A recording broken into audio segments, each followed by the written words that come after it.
Blessings. Good morning. I'm going to turn all this down.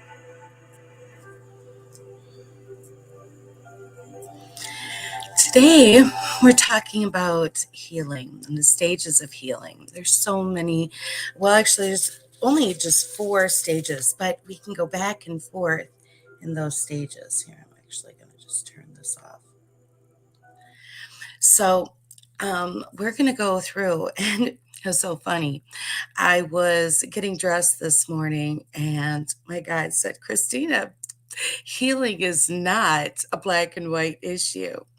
So it's really not. We go through healing in so many different aspects because it goes up, we go up and down in the healing processes. It's not just going up and staying there. Why is healing so important? Well, obviously, once we get to the top stage, it's amazing. But the first stage, where when we first start our healing process, we tend to really feel like we need control. Control is a big one because we are going from a place of not feeling like we have very much control. We've gone through times or situations where we didn't feel like we had control over our body or other situations in our life. And so we're wanting control, and we might have low satisfaction levels in our life or in ourself. Um, we may feel very unchallenged in in situations, or very um, feeling um, feeling very unchallenged as far as emotionally or physically or even mentally. Like we're not challenging ourselves in and looking in going and learning new things. So the first stage is feeling really, with that low challenge, there's always low reward. So that first stage, we might have a lot of control, but we're not challenging ourselves. We're feeling there's a lot of risk. Where there's no risk, and there is low satisfaction. But we're feeling very comfortable in that situation. But the next stage to our to healing is where we go to face fears. This is a very monumental stage because we go to this stage and we start like putting in tendrils and start facing different things that we may not have looked at for quite a while. Or maybe we start seeing things in this situation that we're not happy about. Um, a lot of times during that time period, we might be focusing on the things we're afraid of or all of the obstacles in the situation. Um, During that time period, it's very common to complain about those things because we don't have the tools yet to do anything different. That's normal. That's completely normal. Um, So if you're in that stage, it's okay because you don't have those tools yet. Um, you're feeling affected by others' opinions. Others' opinions are coming up, and you're feeling like it's like bullets, or people are consistently affecting you. And because of that, a lot of times we feel have a lot of low self-esteem.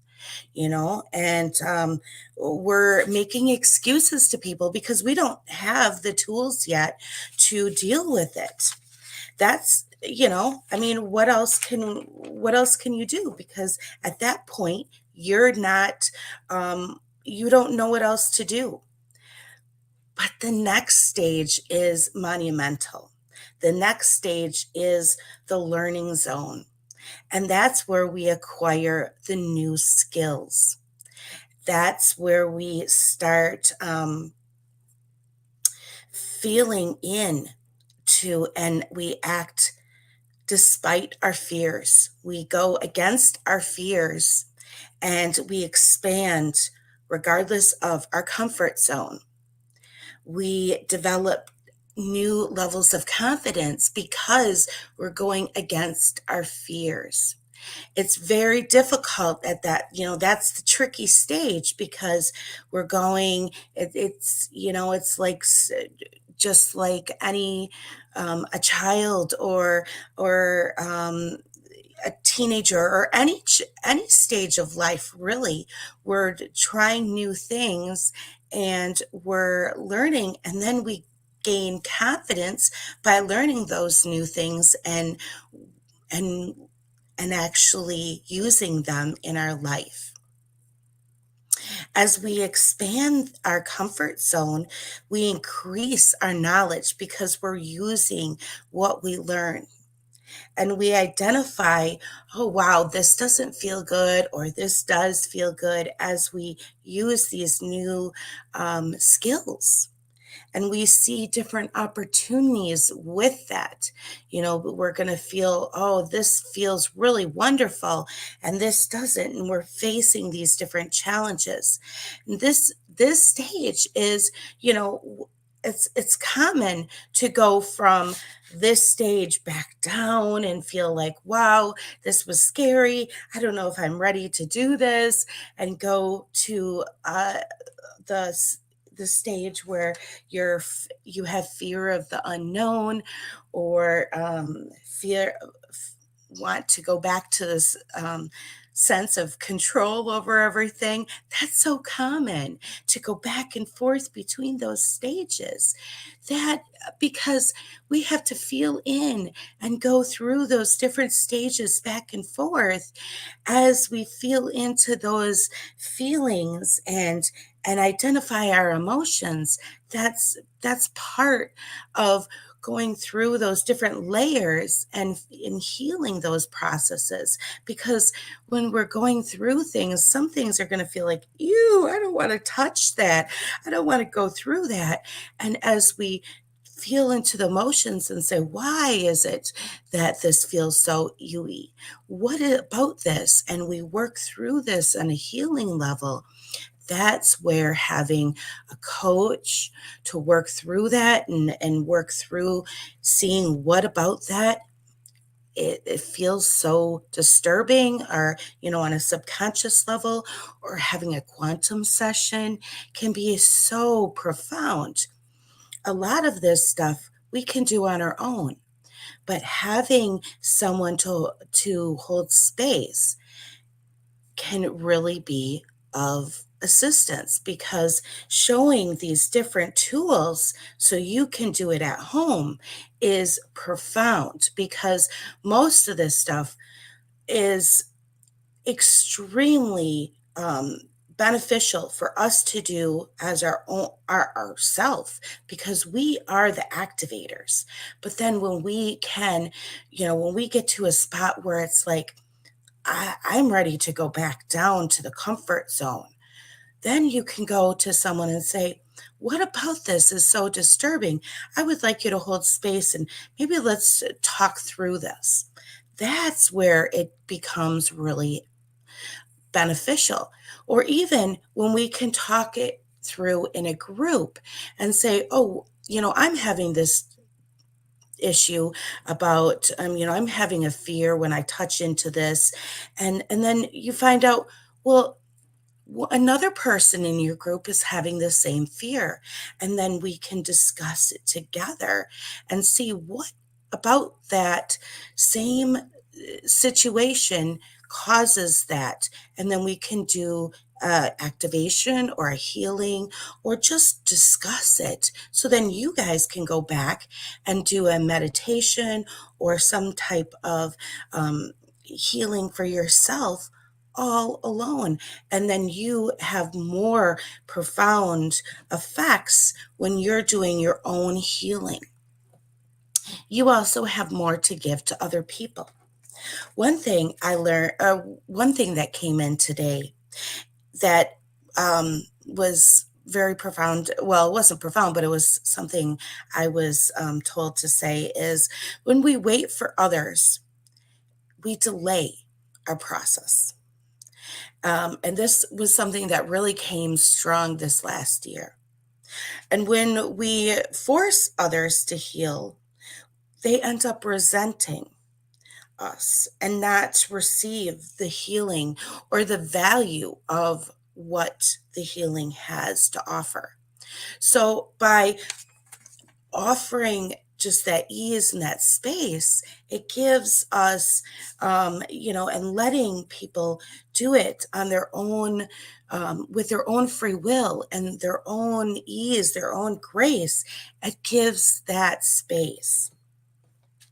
Now that's level three, increasing that knowledge, identifying those emotions, seeing those opportunities, facing those challenges. That's so profound. But that's only level three. We have a fourth level to healing. People will say, well, how do you get so happy, Christina?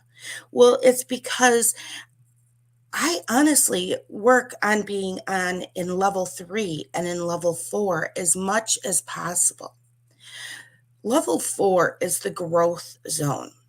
And that is the smallest zone of healing, but it's the most impactful. This is where we master new skills, where we get really curious over over things and the conviction of things. We find our individual purpose in life. We really get a willingness to learn and to, you know, connect with things on a soul level. We set ambitious goals. And, even if that goal doesn't we don't achieve it, that's okay because we're curious. We're ambitious and we're finding ways to learn. So even if we don't receive and we don't actually get that, achieve that goal, that's okay because we're learning from that. We go back down to level 3 and we're learning. So it's so exciting. Everything becomes exciting because we're at the master level and we're learning through every single process. It's a willingness to learn. And so we have a greater sense of fulfillment. We're seeing all the challenges in our life and it becomes exciting. So instead of looking at things as scary, we're looking at it as exciting. We're feeling those challenges and it's like, whoa, getting up every day and feeling challenged, feeling alive, um feeling that freedom instead of feeling, encased, encumbered, we feel free. And then not only are we feeling challenged, we're conquering our objectives.